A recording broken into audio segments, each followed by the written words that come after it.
This is Harry Judd for Boxing Social in partnership with Empire Fighter Store. I'm delighted to be joined by Matchroom's newest signing in Aaron Bowenn. Has that sunk in yet? It's class, isn't it? It's what I've wanted for a long time, so I'm buzzing. Obviously, five-time national champion. You said you wanted it for a long time. We'll go on to sort of the amateur scene and why, why now? Why turn pro now? Because you are still obviously at a young age, obviously still 23 years of age. So why now to go pro? I just feel like I've done all I can in the amateurs. Like, I had a long career, say, fought around the country and the world, got a bit of experience on GB as well. So it just felt like it was the right time, and pros is booming at the minute, and Mm. to get a shot with Eddie Hearn's massive. So why not in a way? I saw you. I've been speaking to your training team a lot and trying to get a sit down with you. And once with the announcement, we obviously knew you were going pro. We didn't know what promotional company you were going with. So waiting for the announcement to come out, I saw you at Shields Marshall. So I don't know whether there was conversations with other companies and other promotional teams. See, Sky have taken so many of the GB lot. So again, I'm guessing from an outside point of view, they probably did approach you with some offer, but you can say yes or no to that. But why Matchroom, why Eddie Hearn? Yeah, we had conversations with other promoters and management teams, but for me, it's my choice, and it was Eddie for me that I want to be on. He's got some of the biggest shows in the world, and he's got some of the best fighters in the world. So it was a no-brainer for me. And to get my career managed and promoted by Eddie Hearn's massive. It's all I've ever wanted. So yeah, I took it. I've took it now, and yeah, I'm glad I went that route. Obviously, I saw you. That was probably where you. You told me is where you filmed the video you did for DAZN and Matchroom. I saw you at the press conference for Josh Warrington in Leeds. What's it been like? Obviously, coming in and being involved and sort of witnessing those sort of events. What's the conversations been with Eddie? Not so much conversation, just he's introduced me while he's let me have a feel for the conferences, have a little feel for fight weeks, and sort of let me get an understanding, and didn't put no pressure on me, which was good. So, but it's nice to see them fight weeks. It's nice to see what fighters go through. I've done it as an amateur, but it's obviously a whole lot different and a lot more media work, and so it's good to get a view, like. But yeah, it also made me excited. Just wanted to get in there then. Yeah, you have been a big name with the amateurs for a very long time. Five-time, correct if I'm wrong, five-time national champion. Yeah, Five, yeah, I think yeah. yeah. Two-time NACs or senior champion. I was fortunate enough to attend both of those. 2019 in Manchester Central. George Crotty, you fought him in 2019. And then 2021, obviously COVID meant we had no NACs, no boxing events because of COVID and the lockdowns. But Omar Augustine, you retained your title and won also best boxer of the tournament. Yeah, yeah. So I boxed some good kids along the way, and it's some hard fights and some different challenges. And I think that would do me well in the pros. I've boxed, like you say, national titles, and as an amateur, it's always 50-50. Always good fights, and never too far ahead of someone. So I feel that would do me well. And I haven't. I thought I was gonna say I ain't stayed in the game too long there, but nah, feel like yeah, it's the right time. We'll go on to a few other things you've done within the amateurs, but what would you say was your best achievement within the amateur game? I think the bronze medal at the games was Mm. massive. Yeah, we'll go on I to that. like. I had the Commonwealth Youth Gold. That was a big moment. Was A that in lot of them, 2018? 2017. That so I was 2017, youth then, yeah.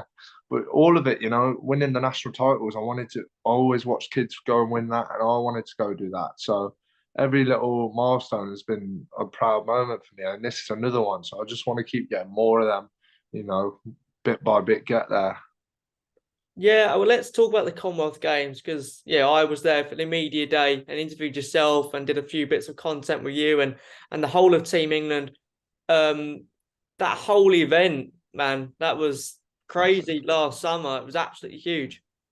Yeah, it was class. Like you wouldn't even know where you were. The village, like, it was unreal.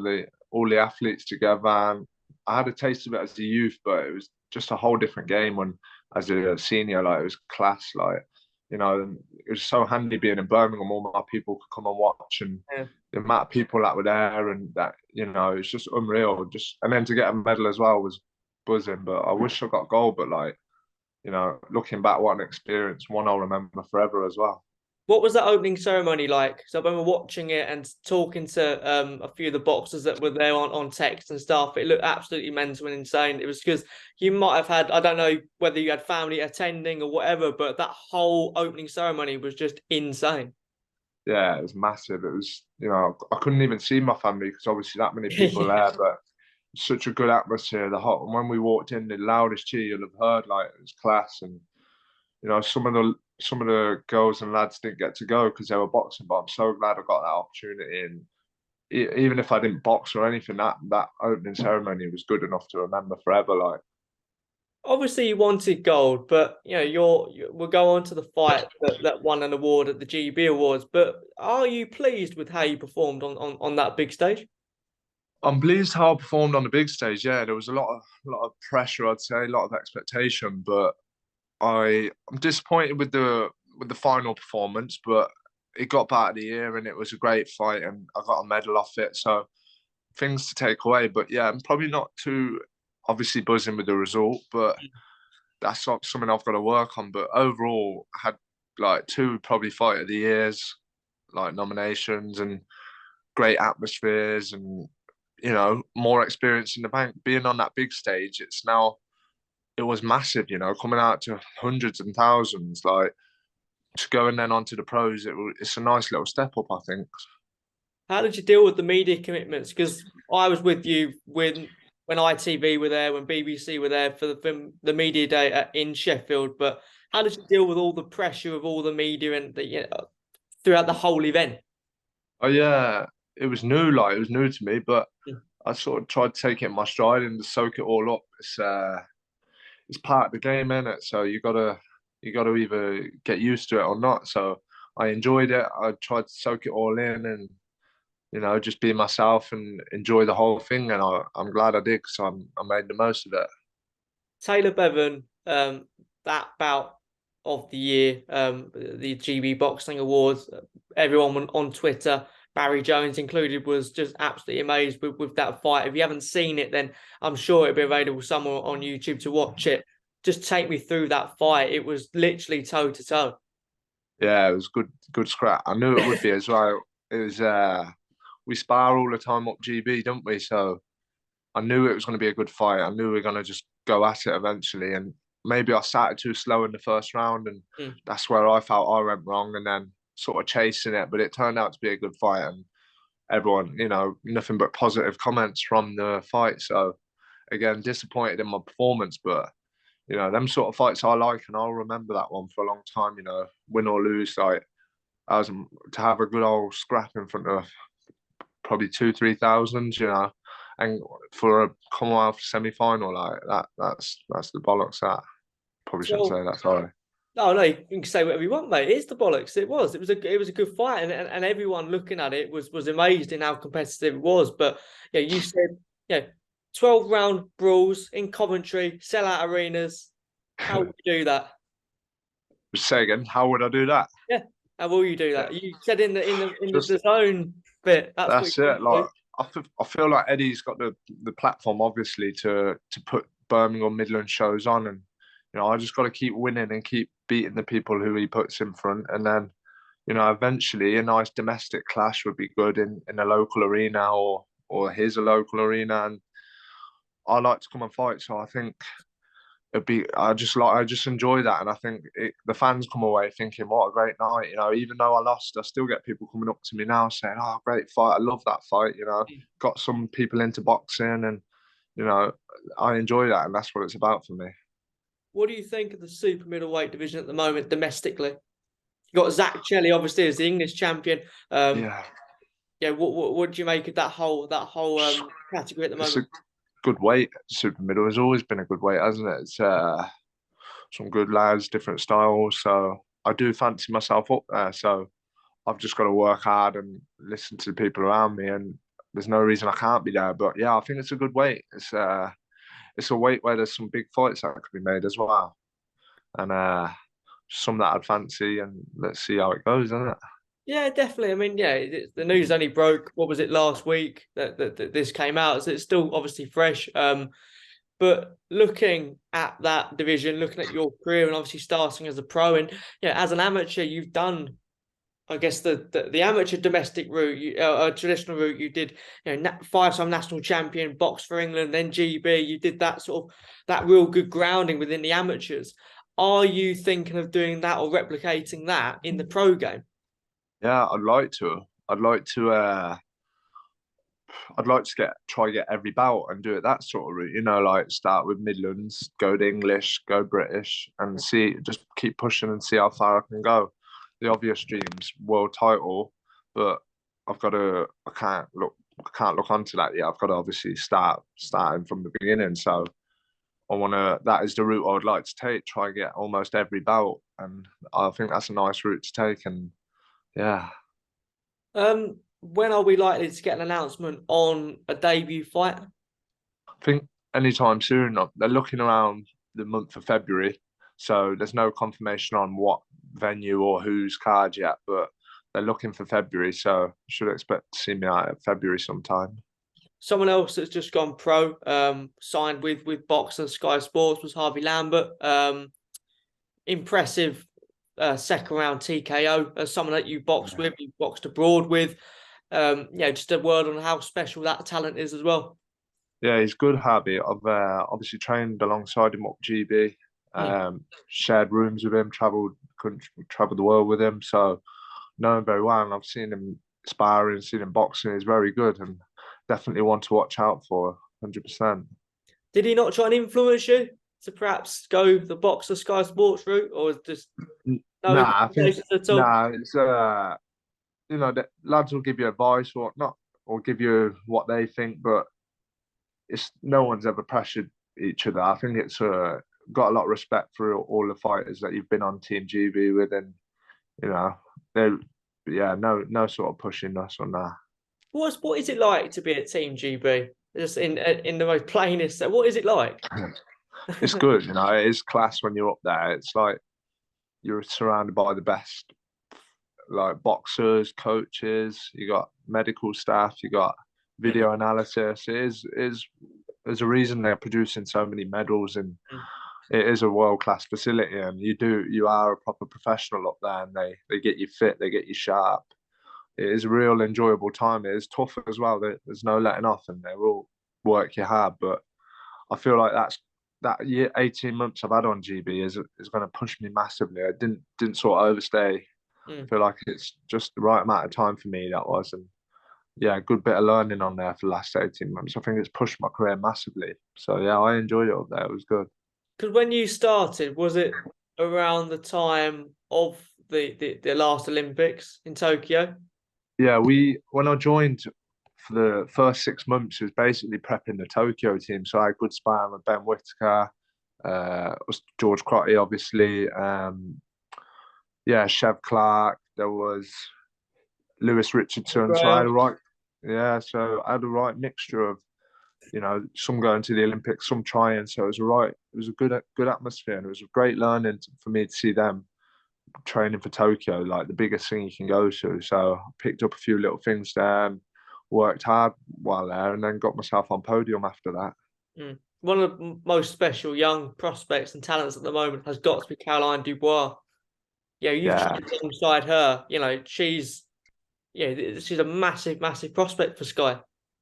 Yeah, there's female boxing is massive now, and some of the girls are doing great things for it as well. And they're such talents as well. Like you see them in the gym, and they're 50-50 sparring with the men, and they're a great role model for young girls as well. So yeah, she's a massive talent, and she's feisty as anything on the bags as well.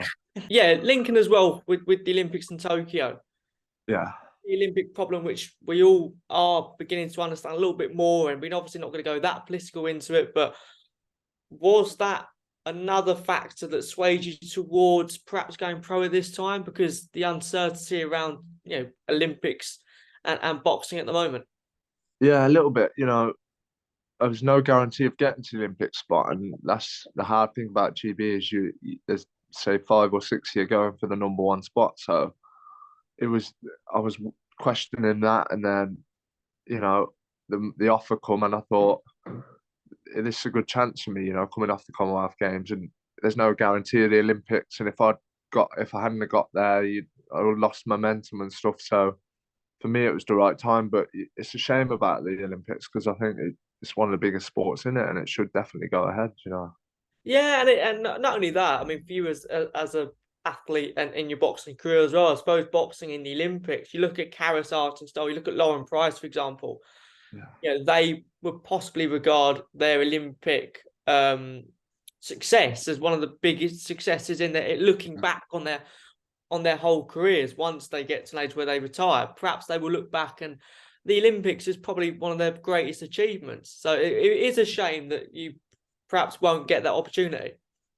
Yeah, for loads involved. You know, the Olympics is the pinnacle of sport, not just amateur of sport. You know, to go to the Olympics or to medal at an Olympics is like a life-changing memory and like a life-changing thing you can do. So I think it's such a shame for the boxing to get cancelled. Like, but yeah, I know you're not going to sit here and start calling out, this is who I want, this is what I want to get. But if you look at yourself within, because this year will hopefully be, it's just start of your pro career. I'm not expecting huge things within the first initial year. But if you look at yourself within the next 2 years, what would you have liked to achieve? I want to move quick enough. Like, I don't want to waste too much time. I feel like the long career, don't need too many sort of easy or step up fights. I want to sort of get a good level quick. You know, test myself early and show what I'm about. 2 years time, I don't know. I would be looking to surely have the Midlands and the English Mm. secured, Mm. um, and then sort of pushing on for an eliminator for British. That's where I see whether that's possible or what. But I'd like to have say got the English by then, and that's 2 years time. So I should have had a good 7, 8 fights by then, and that's fancy Yeah. myself. Um, it's maybe a difficult one to answer, but if Hmm. you were to describe your fighting style, people that don't know just yet in what your style is, how would you describe it? I'd say box fighter. It's probably a bit typical to say, but everyone probably says that. But I can box a little bit, and I like to say take one, give two. I like to let them go a little bit. I keep it at range, but I'll then come in and have a fight as well. So I've got to make some adjustments for the pros. I can't go in wailing like I did in the Commonwealth, but Yeah, I suppose no Edgar to sort of yeah, bring it, yeah, yeah. So I think you may have to change a little bit. But finally, before I let you go, yeah. you mentioned how stacked and how exciting the super middleweight division is. No other but Canelo Alvarez in that division. There are speculation. He has spoken about this, and Eddie Earn's also spoken about this, and he wants to fight in the UK. Yeah, the Eliminator that was fought only a few months ago, John Ryder. Canelo may fight in May. How do you see Canelo, John Ryder? How do you see that one panning out? It's a good fight. I think yeah, Canelo's the man though, isn't he? He's the man. He's class. I think no, like John Ryder's not a walkover though, is he? I don't. He'd have to be switched on as well for John Ryder. Um, I'd have to go Canelo because of what he's done, but it'd be a great fight. I'd love to see Ryder do it, obviously. Um, but yeah, what a fight that'd be. It'd be great to get in England and obviously try to get on the undercard as well. That'd be class. Yeah, you can start calling Canelo out. Yeah, like fucking. I look a bit like him. I don't know as people say. I don't. I don't know, but well, yeah, I suppose because the gingerness, but I don't know if you actually Yeah, that's in about it. anybody. I'd That's say. about it, I think. No, I wouldn't say you're the spitting image of Canelo at the Nah, moment, mate. I'm for. But look, first of all, congratulations, mate. It's a No, long thank you, time man. coming. Obviously, I've been aware of your career for a number of years now. So, Yeah, thank people may have just been noticing you with you signing for Matchroom and thinking, oh, Christ, this guy's had it off. But this has been years in the making, mate. So congratulations, first of all. It's Cheers, mate. a lot. Yeah, it's a lot to get to this point. So we look forward to your debut, mate. But thanks to Boxing Social. Thank you, Harry. Cheers, bro. Appreciate it. Thank you for that.